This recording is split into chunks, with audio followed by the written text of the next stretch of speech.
Innovación TV. Innovation TV, Caliente.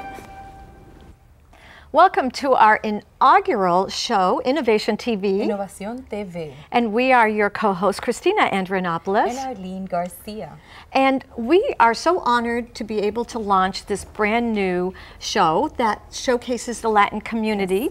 And we bring great guests here, and yes, with the Spanish community being, the Spanish demographics being one of the largest growing demographics in the country, we just felt that this show was poised to really showcase and spotlight the community. Absolutely. Right now the Latino community has been growing, continues to grow, and will be the largest ethnic consumer group. base. Yes, absolutely, yes. Absolutely. And we want to thank all our sponsors. We have such great sponsors that have supported us. And one of them, our title sponsor, is Commerce Bank. Commerce Bank, who's there for all our community's banking needs, especially the Spanish community. Claro está que el Banco Commerce está para todos los latinos, para todas sus necesidades bancarias. We also have some other great sponsors, Compare Foods. Now, I had never been into Compare Foods here on Main Street, but it's an international market. It is so spectacular, and the prices are wonderful. The deals are incredible. They are. And we're going to have a little footage from them too at some point. Excellent. And then also we have Plaza Azteca, which is the new Mexican restaurant. Oh, yes. Yeah. Great guacamole. Oh, great guacamole and many other gastronomical delicacies. And another great restaurant is Playa del Carmen. Believe me, we're going to have food, we're going to have dancers, we're going to have serious topics, we're going to have a lot. And you know what? Let's just introduce our guests. One of our guests is the Honorable Judge Perez, and it's amazing when you will see us speaking to this man, the wonderful things he's done in the city for over 30 years, and he's been on the bench for 23 advocating for young people and for the Latin community and the Worcester community. Yes, he's involved in many boards, but always staying true to his roots, his Latino roots, and helping the young people, which of course is our future. Right. We also have the Media Mogul Ivon Gois from Gois Broadcasting Communication, and he's one of our, in Power 1310, Mega Power 1310 is one of our media sponsors, and because of that we're going to get way out there in over 50,000 watts, so everybody's going to know about our show. We can't wait till he comes here because he really has the pulse of the city. Yes. We also have a heartthrob, right? Sí, eso sí es verdad. Sí, we do have a heartthrob. He is the one and only, the incomparable Domenic Martine. And I understand that he's on the top 40 of the Billboard charts for this Spanish Latin music. And you know what? Maybe he'll surprise us with a little song. But if not, we've got a little video from him. So if you haven't fallen in love, you will after you see him. So we'll be right back. Stay tuned.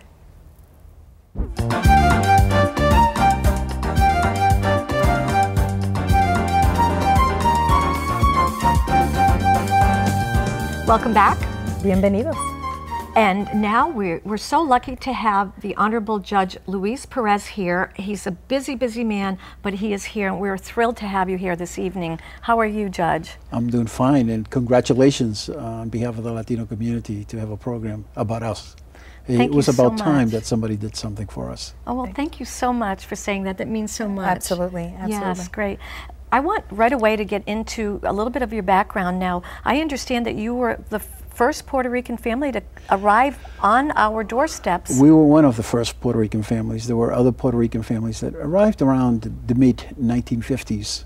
My family came in 1959, and we moved into the Kelly Square area in the city of Worcester, and I went to school here and stayed.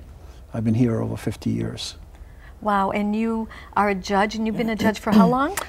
23 wonderful years as a juvenile judge in the Commonwealth of Massachusetts. I was the first Puerto Rican judge named in the Commonwealth of Massachusetts by then Governor Michael Dukakis. Yeah, that's fantastic. Judge, what have you seen in your years here in Worcester? Obviously you have seen many youths. What was the difference back in the time of '59, let's say, and how do you compare it now? A lot of difference. Before, in 1959, when I arrived, the kids would not get into the troubles they're getting now. The drugs were not around. The neglectful actions were not as prevalent as there are now. Yes. We have kids committing dangerous crimes in the city of Worcester. Guns, drugs, gangs that you did not see in the 1959, 60 or 70. Yes, certainly there were gangs in Worcester by then, but they were not as sophisticated as they are now. They're not national gangs as we know them to be, like the Latin Kings, the Nietas, the Maras from El Salvador. We didn't have that type of gang. Now the gangs are worldwide. They're violent. They're using drugs and guns. We have seen an escalation of the violence towards people. We've seen violent crimes that kids are being committed. Oh, that's and terrible. Each state is acting differently. In Massachusetts, right now, as a juvenile judge, we have a right to sentence a young man over 14 to life imprisonment. Oh, Goodness. no. Because of the anxiety that society has regarding the types of crimes that juveniles are doing. With that same, I also have to say that there is also a lot of positiveness, because I have seen in other cities in New England where students are and young folks are pushing more to educate themselves, to uplift themselves, especially from single-parent homes, and they're moving forward to, you know, make better of themselves. Do you agree with that? I agree in a sense. In the 1950s, we didn't have the opportunities that we have now. Great opportunities to educate yourself. I've seen young people become lawyers, judges. We've seen, you know, a lot of people taking advantage of those opportunities. But there's a large number of young people that are being neglected, and they're being expelled from the schools. And so, as a society, we're throwing these kids out into the society without preparing them. The dropout in the Latino community is alarming. Over 60% of our kids do not graduate from high school. That is correct. And if they go on to college, 80% drop out. And so when we're looking for a replacement for Judge Perez when he retires to the next stage of his life, then who's behind me? And so it's quite concerning. The academic achievement gap is tremendous, and it's create a tremendous gap in our society. For example, the Worcester Public Schools right now have 42% Latino students in Worcester studying every single day. 42% of that 28,000 kids. That's an unbelievable number. Who would thought 20, 30 years ago that the most kids in school right now would be Latinos? Everybody, when I said that, everybody thought I was crazy. And I said, if you look at the demographic changes that you spoke about, we are a growing community.